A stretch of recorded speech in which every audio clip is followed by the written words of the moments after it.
And now, Peter Paul Mound's Almond Joy and Cadbury Chocolate Bars presents Alien Worlds.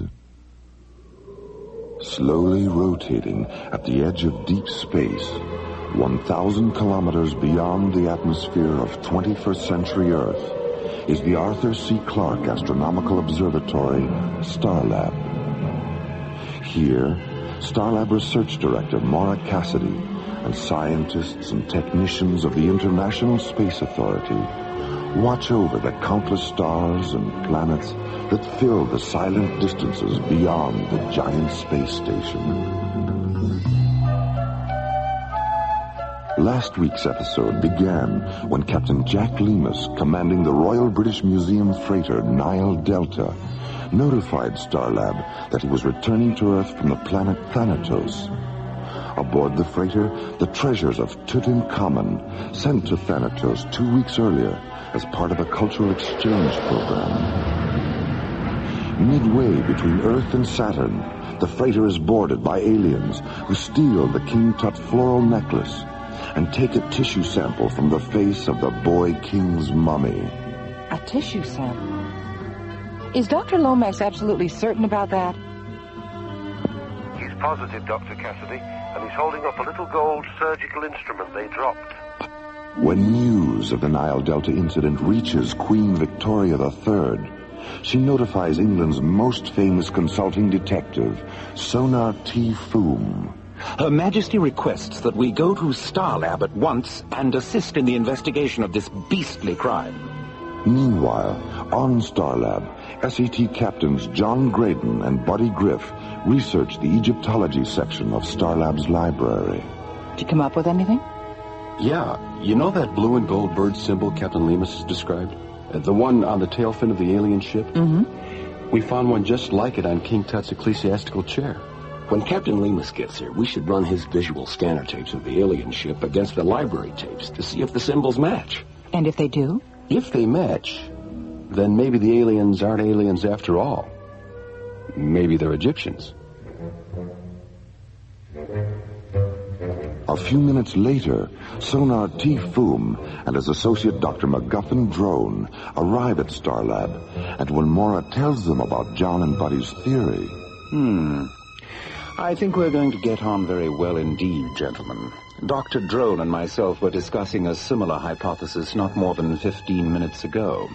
All right, suppose these aliens are what you think they are. That still doesn't explain the theft of the necklace or why they took a tissue sample from the mummy. The necklace is a puzzlement, Maura, but the tissue specimen isn't. It has long been our contention that the Egyptian kings were preserved for only one reason, so that in future their tissue could be rejuvenated for the purpose of monocellular replication. Cloning. And now, the conclusion of the adventure of the Egyptian necklace, an interplanetary detective story in the Sherlock Holmes tradition on Alien Worlds.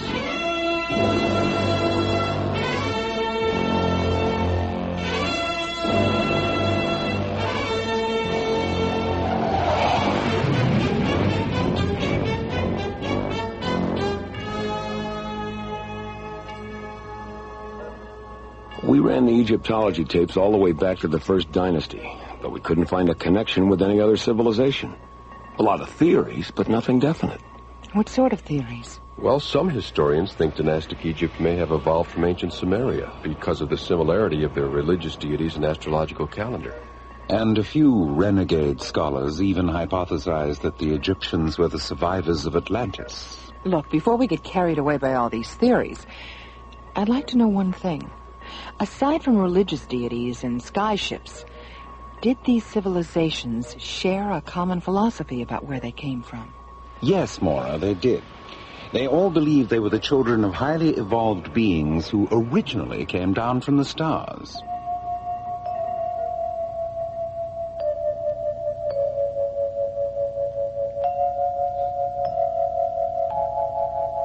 Limehouse Express to Starlab Control. The Limehouse Express? Where do people come up with these names? Who knows? This is Starlab. Go ahead, Limehouse Express. Good evening. It's Jerry, isn't it? That's right. Who are you? What's your position? My position is that I never state my position. What's the problem, Limehouse Express? No problem, Dr. Cassidy. Now, if you don't mind, I wish to speak to Mr. Foom. Does he know you? Oh, my, yes. He knows me very well indeed. I'm Professor Moriarty.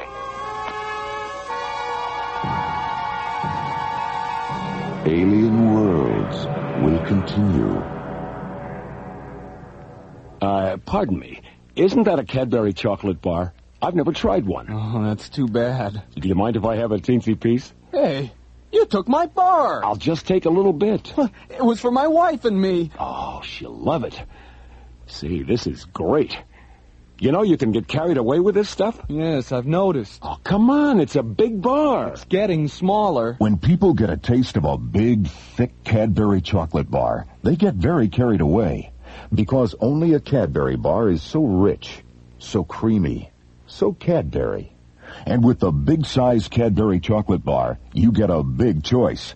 Cadbury Fruit and Nut, Cadbury Almond, Cadbury Caramello, and of course the big favorite, Cadbury Milk Chocolate. So remember, when you get your Cadbury, be careful. Because with Cadbury, people can get very carried away. Can I have my Cadbury back now? Your Cadbury? Oh, well, I guess I got carried away. You'll get carried away with Cadbury.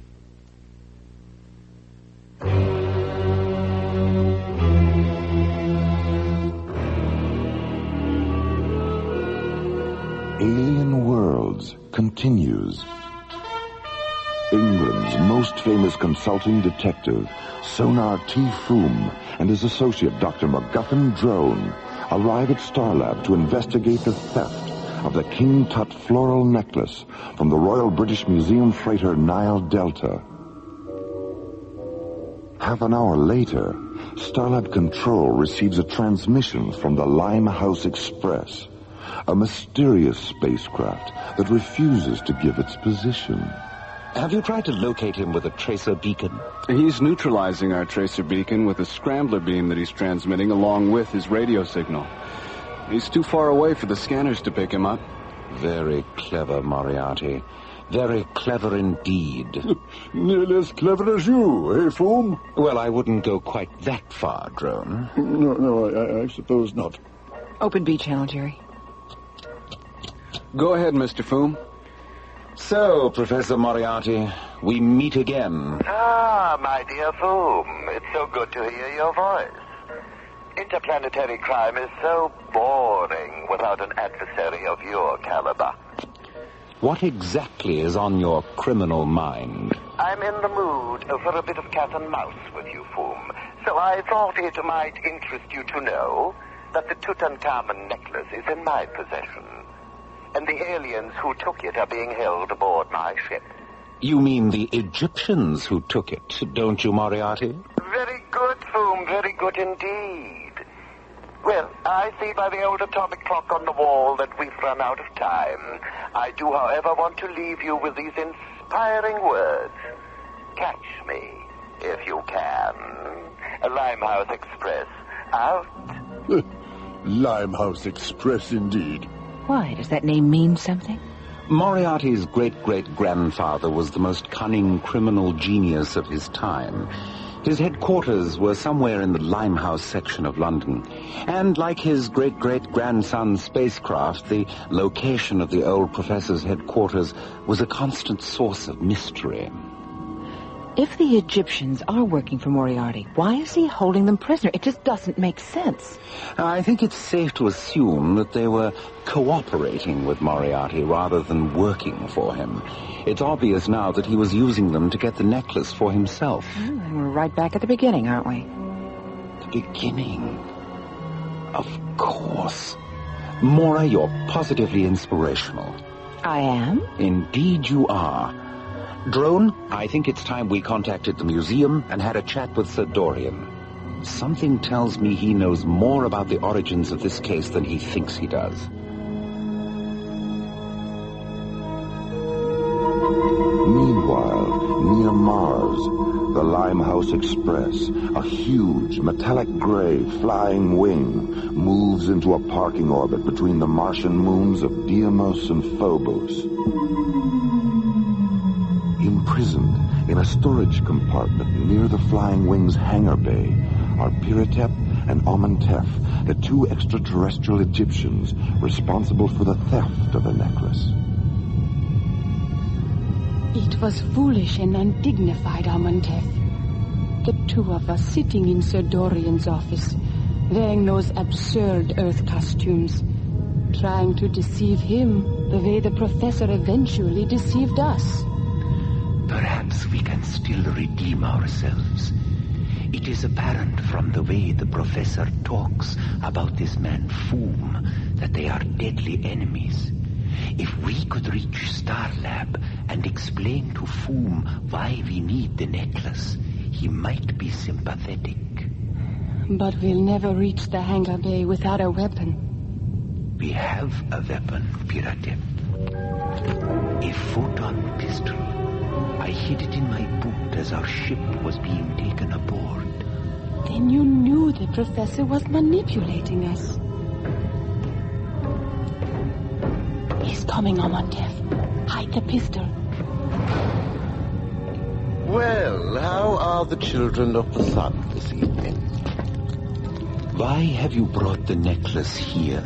I'll be taking it to Anshar in a few hours, and I thought perhaps you'd like to have one last look at it. Be very careful with it, won't you, my dear?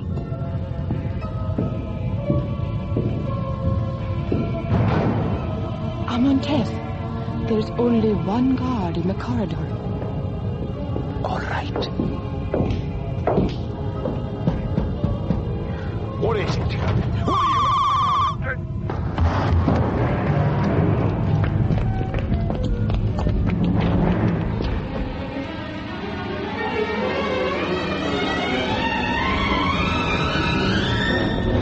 Take the necklace into the ship. I'll open the launch doors.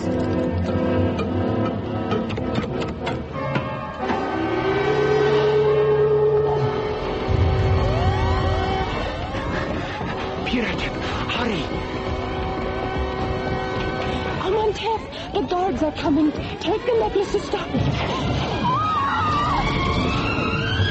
Piratep!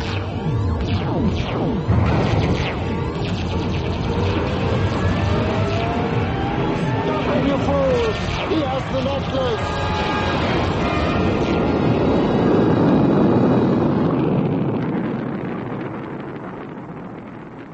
Meanwhile, on Starlab, Sonar T. Foom and Dr. MacGuffin Drone sit in a conference room on G-level, analyzing a video image Sir Dorian has transmitted from the museum's employee index terminal. Drone, there's something rather curious about this picture of Wilhelmina Hammersmith. Look closely at the eyes. What's your professional opinion? Well, the left eye is artificial. Now, look at the ring finger on the left hand. Oh, here, let me magnify it. What do you see? A deep circular impression, as if a ring had been removed. A platinum serpent's ring, perhaps? Great Scott. Great Scott indeed, my dear Drone. This is not a 70-year-old Egyptologist named Wilhelmina Hammersmith. This is none other than Professor Moriarty himself. What an extraordinary masquerade. Yes. Wearing this disguise, Moriarty appears at the museum and presents false credentials. Impressed with these documents, Sir Dorian gives Moriarty a post in the Egyptian Antiquities section. And it is here that he learns the highly confidential facts of the Nile Delta's Thanatos schedule. Didn't Sir Dorian say that this Hammersmith woman was in his office when the Egyptian couple was there trying to buy the necklace? Yes, and 2 days later, Wilhelmina Hammersmith Moriarty resigns, and the Egyptian couple are never seen again. Now, let me see. The two Egyptians who boarded the Nile Delta are obviously the same two who were in Sir Dorian's office. When they leave the museum, Moriarty follows them. Alien Worlds will continue. This woman's sorry for keeping you guessing. You never know what I'll do. That's why I'm here confessing. It's because sometimes I feel like a nut, sometimes I don't. Almond Joy's got nuts, Mounds don't. Almond Joy's got chocolate, coconut and munchy nuts too. Mounds got chocolate and chewy coconut. Sometimes I feel like a nut, sometimes I don't. Almond Joy's got nuts, Mounds don't. Because sometimes I feel like a nut, sometimes I don't. Sometimes I feel like a nut, sometimes I don't.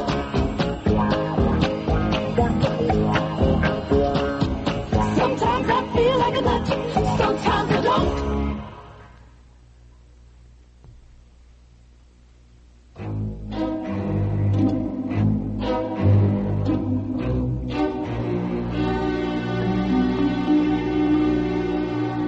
Alien Worlds continues. Escaping from a prison compartment aboard Professor Moriarty's Limehouse Express, the necklace safely in their possession, Piratep and Amantef dashed to their ship in the hangar bay of Moriarty's huge, metallic gray flying wing. Take the necklace into the ship. I'll open the launch doors. But as the thick metal doors slide open, they trigger a series of security alarms.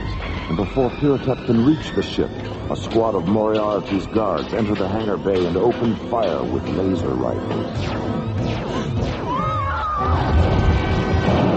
Piratep. As Piratep falls, blood streaming from her face, Amantef closes the hatch of the ship and blasts off for Starlab. 9 hours later...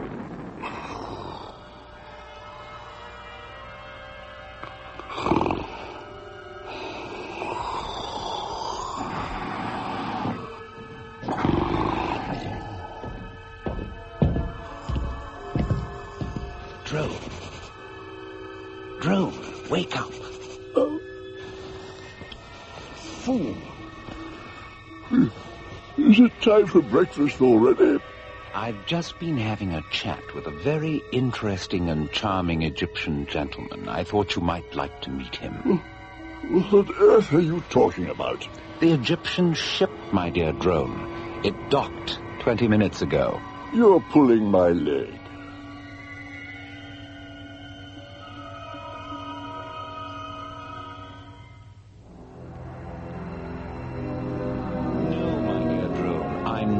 Pulling your leg. The white beads of the necklace are data storage terminals. Here, look through the lens.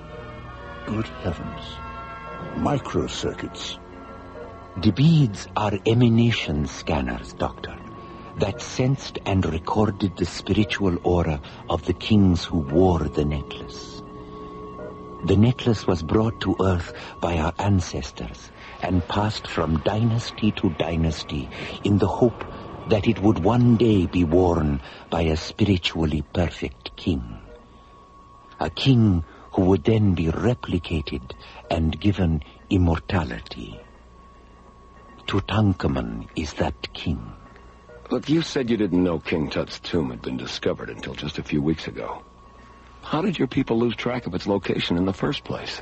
The last Egyptian dynasty ended with the death of King Nechneb. When he died, the necklace was sealed in his sarcophagus.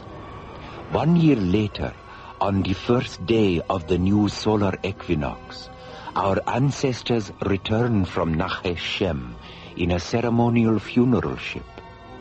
As the ship orbited Earth, an inner circle high priestess went down in a small lander. She recovered the necklace analyzed the white beads, and saw that of all the recorded spiritual auras, Tutankhamun's had been the most perfect and powerful. Placing the necklace in Tutankhamun's tomb, she returned to the lander, contacted the ship, and reported that it was Tutankhamun who would be given immortality. But before she could give the location of the tomb, her transmission was interrupted. She was never seen or heard from again. Limehouse Express to Starlab. I'll talk to him, Mora. Well, if it isn't the notorious Wilhelmina Hammersmith. Don't be tiresome, Foom. I know Amontef is there. We tracked his ship. Now, as you said earlier, let's get down to cases. Karatep is alive and sealed in an airlock. If you don't return the necklace, I'll decompress that airlock and kill her. I see. How do you want us to proceed? Dr. Cassidy and Amontef will deliver the necklace in an unarmed ship. Amontef knows my location. And Foom, don't try any of your tricks. Decompression is a singularly horrible way to die. What are you going to do, Foom? Elementary, my dear drone. I'm going to beat Moriarty at his own game. Amontef, come with me. I'd like to have a word with you in private.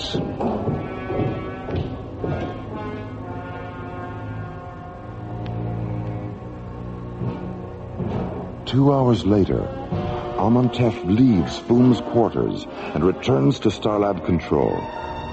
From there, he and Mora descend to Launch Bay 15, board the Deep Space Laboratory ship Octavia, and blast off for the Limehouse Express. 9 hours later, the Octavia enters Martian space and moves into a side-by-side position with Moriarty's huge flying wing. As the two ships float in the airless void between Deimos and Phobos, an enclosed metal-flex walkway telescopes from the Octavia to the personnel hatch of the Limehouse Express. After pressurizing the walkway interior, Mora stabilizes its atmosphere. A moment later, the two ships open their airlocks.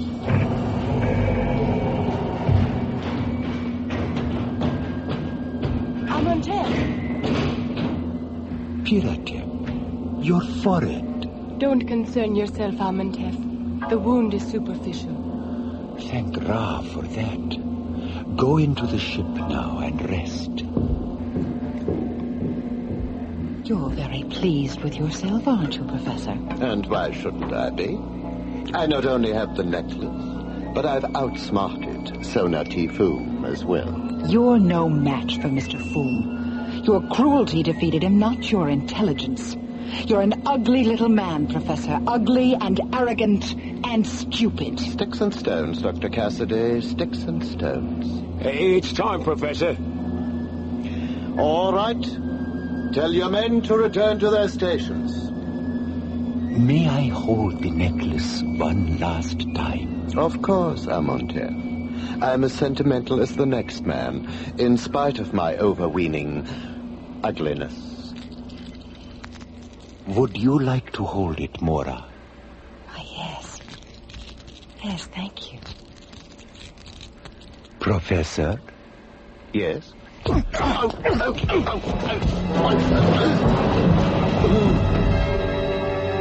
Amontef. Into the ship, Mora. I'll bring the professor. Professor! Guards! Guards!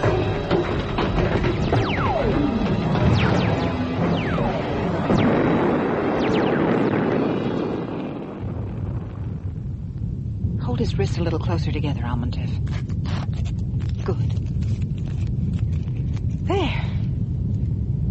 Watching you walk into Jastro prison is going to be a pleasure, Professor.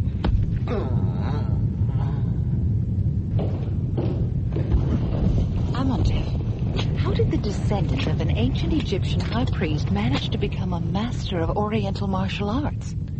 In much the same way that I became a master of disguise, Mora. Practice. Here, hold my nose. Mr. Foom! Shh! You'll wake Piratep. Why didn't you tell me? If you had known it was me disguised as Amontef, you might have behaved differently aboard Moriarty's ship. Here, help me peel off this beard. My fingernails are all sort of... Mora? Oh, I'm sorry, Mr. Fu. Oh, that's all right. I'm sure I'll be as good as new when they remove the bandages. What did Amontef say when you told him what you intended to do? He smiled his most seraphic smile and gave me his blessing. He's quite an extraordinary man, you know. While we were talking, I asked him why the Egyptian civilization was brought to Earth in the first place. And he said, "To create a sense of wonder, Mr. Foom. A sense of wonder so compelling as to cause those generations still unborn to look at history with new insight and see the universe with new eyes. Eyes that will one day look back at ancient Egypt and understand what we tried to do there. And on that day, realize that they are looking back into the future."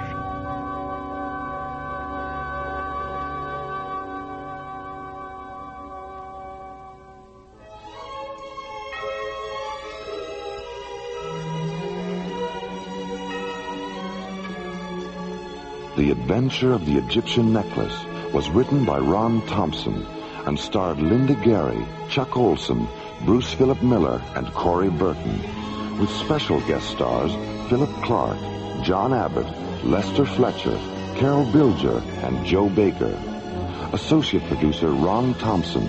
Music director Tom Rounds. Engineer Stu Jacobs. Assistant to the producer Jim Cook. Technical consultant Peter Sky. Alien Worlds was created, produced, and directed by Lee Hansen and is distributed by Watermark Incorporated. The Adventure of the Egyptian Necklace is dedicated to the memories of Sir Arthur Conan Doyle, creator of England's most famous consulting detective. And so, until next week, this is Roger Dressler inviting you to join us for our next adventure, Time Clash, from the elsewhere and elsewhen of Alien Worlds.